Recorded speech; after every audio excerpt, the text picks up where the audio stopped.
first, Peyton off the field. The media has been all over Manning this week, and after the Broncos' Week 1 19-13 win over the Ravens, Manning has struggled of late. Since Week 11 of last season, including the playoffs, he has nearly as many interceptions, 9, as touchdown passes, 11, and his total QBR, 51, is 20th out of 32 QBs with 100 attempts in that span. Peyton sounded off when asked if he's on the injury report for this week's upcoming game against the Chiefs.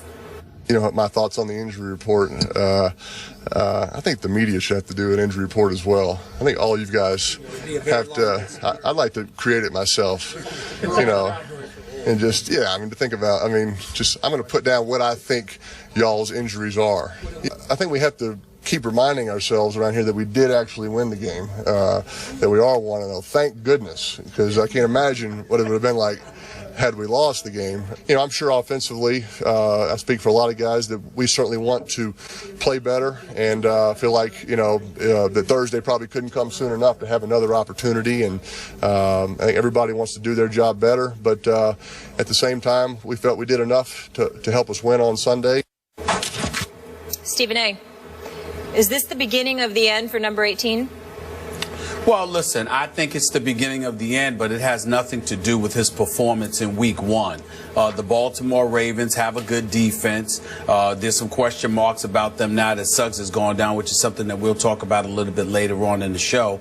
But I definitely think that there's an overreaction as it pertains to his performance in Game 1 of this NFL season. What I think Peyton Manning needs to take into consideration is that people are looking at the last 4 games of last year, his performance against the Buffalo Bills, his performance against the San Diego Chargers, the 4 interceptions he threw in a loss at Cincinnati, the relative, pedestrian performance against the Oakland Raiders, and then in the last regular season, and then, of course, the performance in the playoff game against the Indianapolis Colts. He did not seem like himself. Father Time seems to be knocking on his door just a touch, at least, just tapping on his door a little bit, and I think that's why people are asking those questions. But at the same time, I don't blame Peyton Manning for being a bit annoyed and perturbed over it all. This is a guy that completed 66% of his passes last year, threw for over 4,700 yards. When you consider the numbers that he put up just last year alone, that's better than most quarterbacks have done in their careers. And so when you look at it from that perspective, I definitely think he has every right to be a bit annoyed. He just needs to remember that we're not measuring him against other quarterbacks. We're measuring him against the greatness of himself. And we're wondering how much he has left. We've heard about the numbness or the lack of feeling in his fingers. You know that he can't run with the football. You're wondering about the back and the hips and all of that other stuff. And so because of that, just the cumulative effect of age, attrition, the injuries that he's had, the surgeries that he's had, along with the level of regression we've witnessed, particularly since he got beat up against St. Louis, it's not something that we can ignore. Now, his playoff performance was the hamstring had a lot to do with that, because if your hamstring ain't right and you're out there throwing with a bum hamstring and you can't throw the football, you're not going to be able to throw the football effectively, and we understand that. But again, he just needs to remember we're measuring him against the greatness that he himself has put on display for the better part of the last 2 decades, not what Peyton Manning is capable of doing compared to most other quarterbacks in the NFL, because we know he's still elite compared to most. So, bottom line, what's your gut feeling here? Is he about to fade into the sunset sooner than later? I personally, that's my personal belief. I don't have any knowledge of it, but my personal belief is that this is the end for Peyton Manning, that he will retire after this season. That's just what I think. I don't disagree with that, just conjecture. We're just guessing. But I'm with you about that, because after this season, he turns 40 years of age in March. So could I see the great Peyton Manning, the all-time great Peyton Manning, saying, okay, that's enough? I could, if they went out on a pretty to very high note this year, and I think they still have a chance to go out on a high note this year. I am definitely not writing off Peyton Manning for this football season. I still have them winning this division. I do not have them winning the AFC just because I like the Patriots. But do I think they could be a threat to the? You better believe I do. I don't see dramatic decline in Peyton Manning's game. All those games you so eloquently listed, I still, man, I don't know. Everybody goes back to week 11 last year. Remember, you pointed out at St. Louis, he got rocked, man. He got beat up at St. Louis. He was only sacked a couple times, but it seemed like they hit him 6 or 8 big times. And they lost the football game. There's no shame there because we saw what happened to the Seahawks yet again in St. Louis this past Sunday. And yet he bounced right back from that game, beat up as he was, and he had a big game against Miami. Then he went to Kansas City, where he has to go again tomorrow night, and they won 29-16, and he had a pretty good game. And then I know about your games that you listed, the Buffalo at San Diego. It seems like it was his groin that got pulled at San Diego. And then he struggled down the stretch, and he got outplayed at home in a playoff game by Andrew Luck, which was significant. But just a year before, he outplayed Tom Brady at home in a big playoff game. And then he got to the Super Bowl, and obviously we know what happened. He got bullied by the Seattle Seahawks and blown off the field in the Super Bowl, an all-time embarrassment that we both agreed upon. But, again, I don't think there was any shame in what happened Sunday. A lot of people think the Baltimore Ravens could be in the Super Bowl this year with or without Terrell Suggs. So I thought Peyton played okay. He did throw the one pick six, and then Joe Flacco canceled that one with his own pick six. So, Stephen A., after all the offseason talk about what will the new coach do, the whole new staff comes in, new regime change, will they try to run the football? He still threw it, did Peyton, 40 times against the Baltimore Ravens, and they ran it only 25 times in a very close game that ended up 19-13. He no longer has Julius Thomas, obviously. He no longer has Wes Welker. So it's Emmanuel Sanders and Demaryius Thomas, and Emmanuel caught 8 and Demaryius caught 7 on Sunday. It's business as usual for Peyton Manning. So when I hear all the conjecture about has he lost a lot of velocity, especially in his deep balls, and I look at the deep balls, some of them have been overthrown, some underthrown, but some have been overthrown. And my question to all those doubters is, when did Peyton Manning ever have a cannon to begin with? I mean, when he was a rookie, he didn't have a cannon. He's never had a cannon. And I'm still sitting here to tell you, Stephen A., that I think 25 out of 32 teams would right now take Peyton Manning as their quarterback. That's how good he is. Well, and obviously he's better than Brock Osweiler because that's his backup in Denver. So I think the Broncos are going to be just fine at his age 39 season. Well, I hear where you're coming from, but you got to remember what I said. Number one, clearly we expect the Denver Broncos to be formidable. I definitely expect them to win the AFC West, and we know that Peyton Manning is elite.